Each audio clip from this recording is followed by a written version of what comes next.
Hi, how you doing, Lee? I'm Bit late at night, what are you doing out at this time of night? Well, basically we've decided to come and occupy Leicester Town Hall Square in response to basically the local authorities' cuts to homeless service as well as possible evictions to the bedroom tax.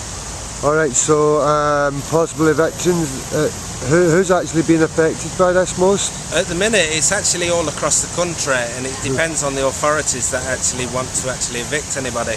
At the minute there's 23 local authorities that's actually decided not to follow central government's form on actually evicting people that are not managing to actually afford to pay the bedroom tax, because at the minute they're hitting the most vulnerable members of society.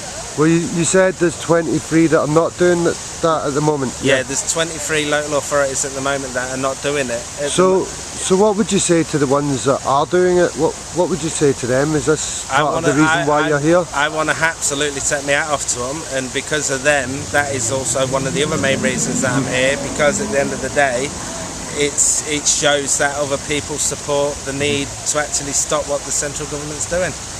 Now, there was a story out just, I think it was yesterday actually, about a lady that's disabled in a wheelchair. She's going to get evicted.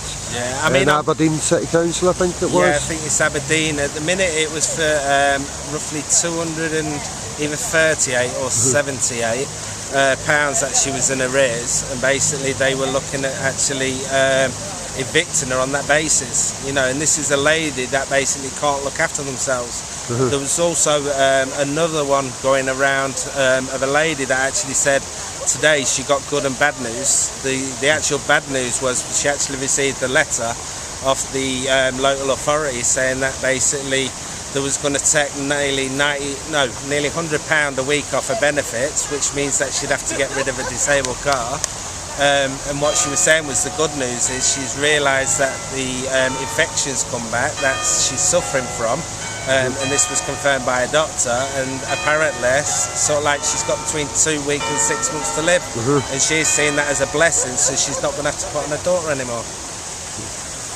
Right, so well, we'll just wait a sec while the clock chimes away there. It's got a long way to go. Well, that's midnight, so we've now, this is now officially midnight on Saturday. The 24th. So, yeah, so it actually works out that you have actually occupied it when you said you would. Yeah, completely and utterly. I mean, I feel it's important to come and do it. To be honest with you, you know, the mayor at the minute in Leicester's wasting £4 million on doing Jubilee Gardens, which is basically ripping up an area that they've already spent several thousands or possibly millions on to do up, and now they're ripping it all up just to put a grass area in. And you know, why they're doing that, they're letting people suffer from the bedroom tax, as well as sort of like the homeless service not being able to actually provide, you know, places for people to stay. And now I hear that you might be actually speaking to Andy Connolly soon.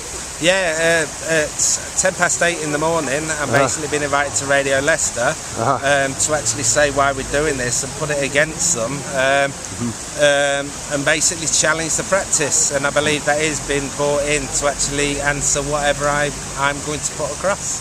All right, and I take it you have some questions for him then? Completely and utterly. I mean, within London alone, homelessness is up 62%. Within England, it's up 23%, and Wales, I believe it's between 17 or 18%. And if the homeless has gone up that much, how can they justify cutting them services? Well, St Mungo's actually done a report on London that was released a couple of weeks ago, and it says since 2008 it's risen by like from 3,300 and odd to 6,600. So that is this where these policies started then?